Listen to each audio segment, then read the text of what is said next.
اللہ الرحمن الرحیم الحمدللہ رب العالمین والصلاة والسلام علی اشرف الانبیاء و سید المرسلین۔ معزز ناظرین، الحمدللہ آج کی اس نشست میں 27ویں پارے کے دوسرے ربع کی تلاوت کی گئی ہے، اور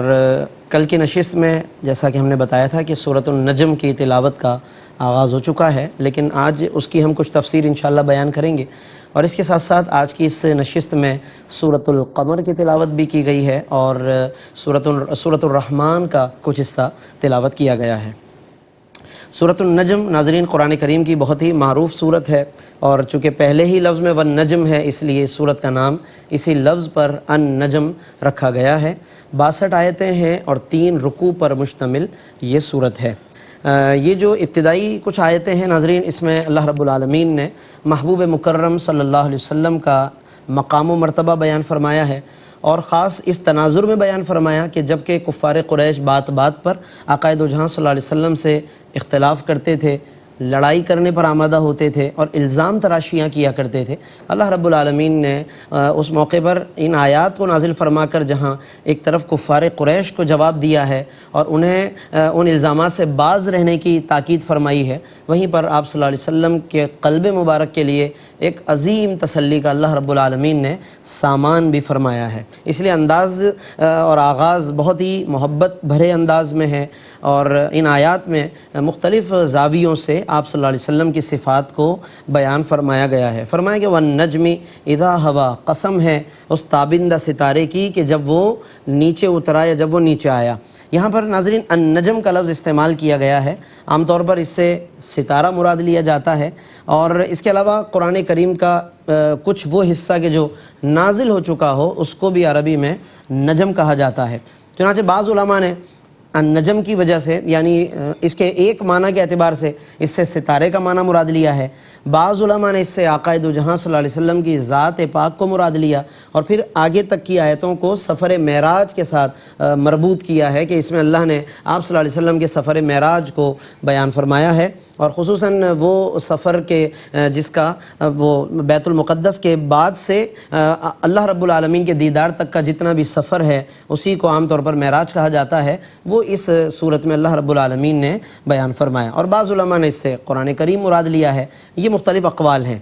علماء مفسرین نے اس مقام پر حضرت امام جعفر صادق رحمۃ اللہ علیہ کا ایک بہت ہی عمدہ قول بیان کیا ہے۔ وہ فرماتے ہیں کہ النجم، یہ جو اللہ رب العالمین نے فرمایا چمکتے ستارے کی قسم، فرماتے ہیں کہ هو النبی صلی اللہ علیہ وسلم، کہ چمکتے ستارے کون ہیں؟ وہ حضرت محمد مصطفیٰ صلی اللہ علیہ وسلم کی ذات گرامی ہیں، اور آگے فرمایا اذا ہوا، جب کہ وہ نیچے اترے، تو حضرت امام جعفر صادق اس کی تشریح کرتے ہیں کہ وہ ہویہ نزولہ من السماء لیلۃ المعراج، فرمایا کہ اس سے مراد آپ صلی اللہ علیہ وسلم کا شب معراج واپس تشریف لانا ہے، یعنی اللہ رب العالمین نے نہ صرف حضور کے آنے کی اداؤں کو پسند کیا، بلکہ جب وہ محبوب جا رہا تھا فرمایا ان جانے کی اداؤں کی قسم۔ یہ اللہ رب العالمین نے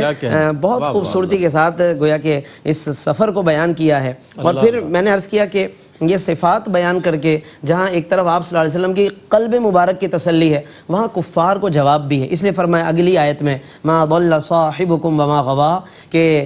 تمہارے ساتھ یہ بیٹھنے والا، تمہارے گرد و پیش رہنے والا یہ شخص، اور یہ شخص کریم نہ تو کبھی راہ حق سے بھٹکا ہے، وما غوا، اور نہ کبھی بہکا ہے۔ یہ یہاں دیکھیے صاحبکم فرمایا، حضور کو ان کفار کا صاحب اور مصاحب قرار دیا، ساتھ اٹھنے بیٹھنے والا، یعنی یہ کوئی انوکھا رسول نہیں کہ اچانک کہیں سے اعلان کیا ہو، آ کر تمہارے علاقے میں رہائش پذیر ہو کر تمہیں ایک نئے دین کی طرف لے جانا یہ وہ ہے کہ جس کا اٹھنا بیٹھنا، کھانا پینا، آبائی پس منظر، گھر، خاندان، سب پہلے سے تمہیں پتہ ہے، تو آج اچانک آ کر انکار کس بات کا ہے؟ کل تک تم ہی تو صادق و امین کہتے تھے نا، تم ہی تو کہتے تھے سچے ہیں، امانت دار ہیں، آج کیا ہوا کہ تم انکار کر رہے ہو؟ فرمایا ما ضل صاحب، یہ بہت پیارا انداز ہے، وما ينطق عن الهوى، یہ اپنی مرضی سے کچھ نہیں بولتے، یہ میرے نبی ہیں، میرے رسول ہیں، یہ اپنی مرضی سے نہیں بولتے، ان هو الا وحی یوحى، یہ جو کچھ بولتے ہیں وہ وحی الہی ہوتی ہے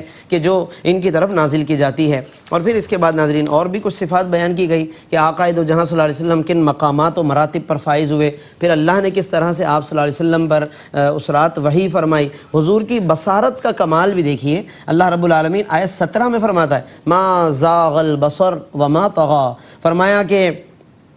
محبوب صلی اللہ علیہ وسلم کی نگاہیں نہ تو درماندہ ہوئیں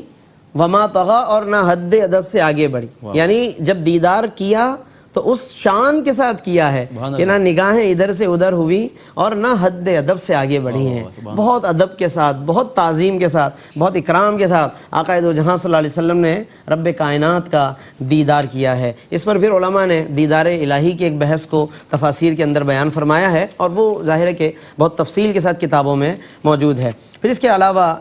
کفار کا رد کرنے کے لیے ان کے خاص سوچ کو بیان کیا کہ وہ ویسے تو بیٹیوں کو پسند نہیں کرتے تھے، لیکن جب انہوں نے اللہ کی طرف اولاد کی نسبت کی، حالانکہ اللہ تعالیٰ اولاد سے پاک ہے، اللہ اولاد سے پاک ہے، لیکن ان کفار نے جب اولاد کی نسبت کی اللہ کی طرف تو اللہ کی طرف بیٹیوں کی نسبت کر دی، تو اس کا رد کیا کہ یہ کیسی عجیب بات ہے، کیسی تقسیم ہے تمہاری یہ کہ تمہاری اپنے لیے اولاد کی بات آئے تو بیٹیوں کو ناپسند کرتے ہو، اور اللہ جو کہ پاک ہے اگر تمہیں اس کی طرف جب نسبت دینا ہی تھی،